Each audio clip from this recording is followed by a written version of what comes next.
Hi sweet friends, welcome back to Mary's Nest. Today I'm continuing with my Thanksgiving cooking series. I'm making a delicious cornbread dressing that'll accompany our Thanksgiving turkey. This is easy to make ahead and reheats the next day beautifully. Well, let's go over the ingredients that we're going to need to make this cornbread dressing. First, we're going to need 1 bunch of celery chopped and 4 onions chopped. And we're going to saute these up in a frying pan that I have over on my stove where I've got 2 sticks of butter melting. So that's the equivalent of 1 cup or 8 ounces. We're going to need 2 teaspoons of sea salt or any salt that you use. I use sea salt, and this is a fine ground. And then this is poultry seasoning. Now this is one that I make homemade. It's a copycat of Bell's poultry seasoning. I can't seem to find that in my grocery store anymore, so I make a homemade version of it. And I'll link to that so you can see how I do it. But any poultry seasoning you have is fine, and we're going to need a tablespoon of that. Next, we're going to need the star of the show. This is cornbread that I made. It's my whole grain cornbread, and I'll link to that if you want to see that recipe. And also white bread that's just been cut up into cubes. And both I allowed to go stale, so they're real hard, and that's great because they'll really absorb all of the liquid that we're going to add. Then the next thing we're going to need are 4 eggs, 2 cups of milk, and then some chicken stock or turkey stock, whatever you have is fine. And that isn't an exact measurement. We're going to play it by ear. You'll see when we get to that point in the recipe exactly how much we need to moisten and make sure that the breadcrumbs are all well moistened. So I've added my onions and my celery to the melted butter in my frying pan. I've added the 2 teaspoons of salt, of fine ground salt, and I've added a tablespoon of the poultry seasoning. And now I'm just going to mix this up, saute this, and cook it until it's soft, very soft, but not browned. Just we want the onions to just be translucent and the celery to be nice and soft. While I've got my onions and celery simmering over on my stove, I wanted to say if you're new to my channel, welcome. And if you want to be a modern pioneer and learn how to cook from scratch and make home remedies, I hope you'll subscribe to my channel. And there is the bell telling me my onions and celery are ready. And if you do subscribe, be sure to click on the notification bell. That'll let you know each time I upload a new video. Well, I've simmered my celery and onions here in the 2 sticks of butter for about 10 minutes, and now I'm going to just dump this right on top of the breadcrumbs. Now, this is the largest glass bowl I have, which I wanted to use so you could see exactly what I was doing. Hopefully it'll be big enough to hold everything. I normally do this in a large stainless steel bowl. Alrighty.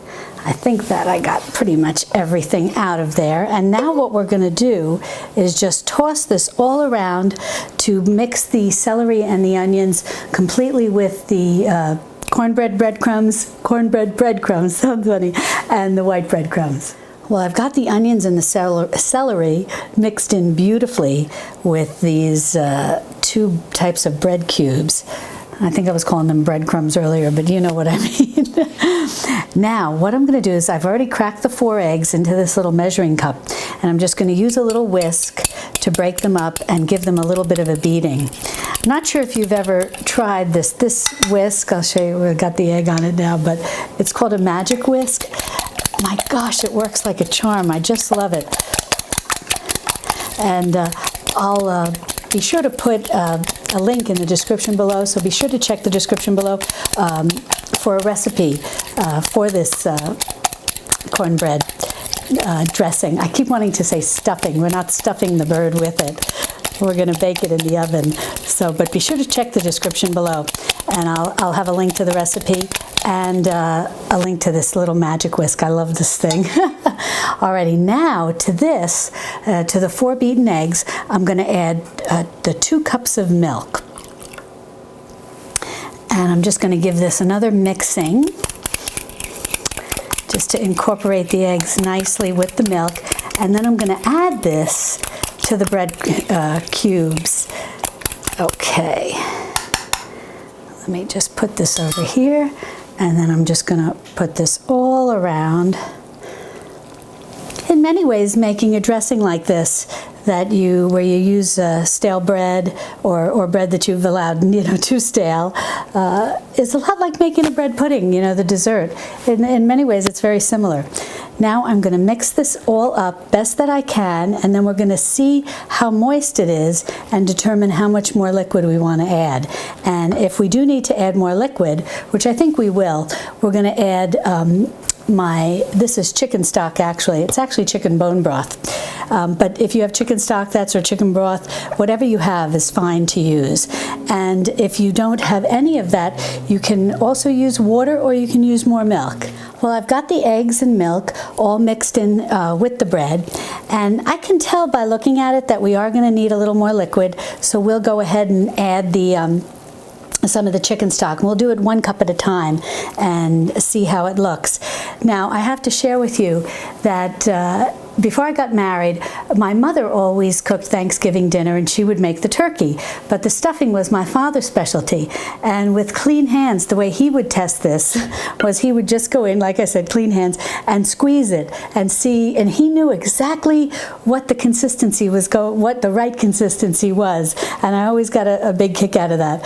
But then once I got married, then I took over making the turkey. And my mother was very pleased with that because, as I've shared with you, I got married a little later in life, and so my mother, I believe, yes, was in her 70s when I got married. So not only was she saying hallelujah that I was getting married because she thought I might never get married, she was also, I think, happy to hand over the torch of the turkey making to me.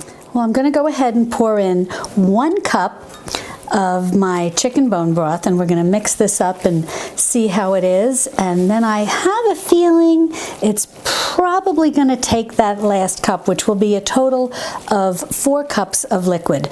2 cups of the milk and 2 cups of the chicken bone broth. Yeah, I think we'll go ahead and we'll just pour in that whole thing.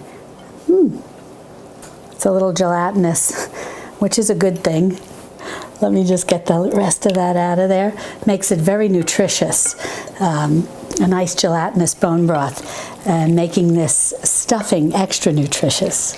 I just wanted to bring you in closer so you could see the proper consistency of this. As you'll see, it's quite moist, and that's what you're looking for whenever you want to do dressing like this that you're going to bake in the oven. You're really looking for something that has a pretty good moist consistency. Now, if we were doing the stovetop version, like those boxed mixes that they sell in the grocery store, the stovetop stuffing, then you would not have it this moist, and you also wouldn't have used milk. You would have just added the breadcrumbs right to the frying pan, tossed them with the onions and the celery, added a little broth, and called it a day. And that's another nice, that's kind of a quick and easy way to do a stuffing on the stovetop. But this type is really delicious. But that's the consistency that you're looking for. And I just wanted to show you up close so that you would know. And so that was 8, and I don't think I mentioned, it was 8 cups of cornbread, and 8 cups of the cornbread cubes, and 8 cups of the white bread cubes. And to that, then we went ahead and added a total of 4 cups of liquid, 2 cups of milk, 2 cups of broth. Now here I've got a 12-inch cast iron pan, and I've greased it up real well with some butter, and I'm going to transfer the dressing mix to this and bake it in here in the oven at 350 degrees, probably for about 30 minutes. Now, if you don't have a round cast iron pan like this, no problem. You can bake it in a glass Pyrex baking dish. I think a lot of people tend to have those. The oblong one, it's about maybe 9 by 13. I'm not exactly sure of the exact measurements, but that'll work fine too. Or any type of baking dish you have. If you have an oval one, anything will work. I like to do it in cast iron because it's going to make a real crispy crust and around the sides and the bottom. It's going to be just luscious. plus we're going to have it crispy on top from baking in the oven. And actually, the larger the pan, the better, because the more crispy topping you get as well. Well, let's go ahead and transfer this luscious mixture into here. And once I get it all in, we'll spread it around and get ready to bake it. Well, I've got this all into the pan, and now I'm just going to spread it out a bit. And the spatula worked terrific. This is sort of like that spatula spoonula, because it's a little indented, and it's wonderful for really getting every little last bit out of the bowl. And I have a funny story to tell you. One of my viewers left me a comment, and it was so cute. She said that her father, I guess when he was a boy, called this a cheater. And when other people would hear him say, "Oh, come on, let's use the cheater," or whatever, to clean the bowl, people didn't know what he was talking about. And so she asked him, "Dad, why do you call it a cheater?" And he said, "Because when Mom used this to clean the bowl, to get everything out when she would make a cake, there'd hardly be anything left in the bowl to lick. So it cheated us kids out of being able to lick the bowl." I thought that was so cute. Alrighty, well, we've got this all spread out here. It looks wonderful. And I'm going to go ahead and put this in the oven. And before you know it, we're going to have a gorgeous dressing, a beautiful cornbread dressing.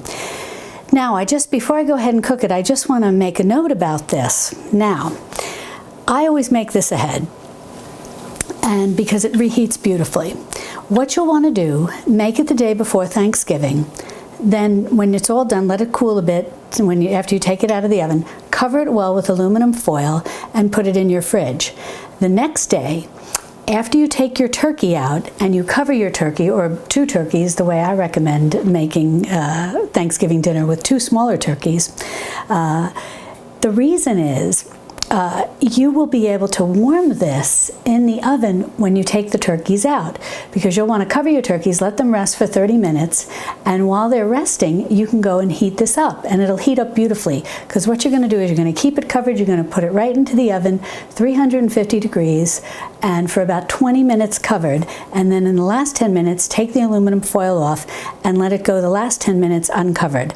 And people will think you made it that morning, or right at the same time you were making the turkey. And the reason I've devised these ways of doing things is because I only have one oven. I don't have a double oven.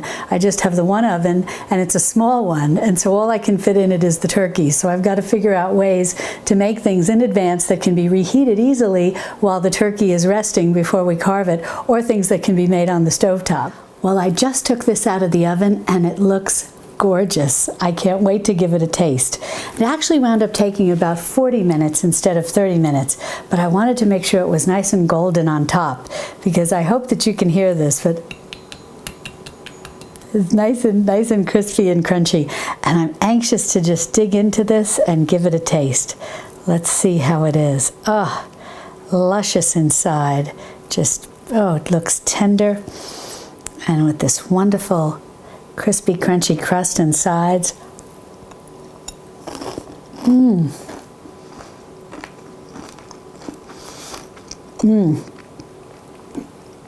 That is delicious. It's tender on the inside, and yet all nice and crispy and crunchy on the outside.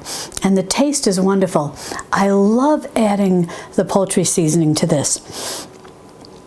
It just gives it such a good, just a wonderful flavor, a real taste, it just tastes like Thanksgiving. That may sound funny, but it tastes like Thanksgiving.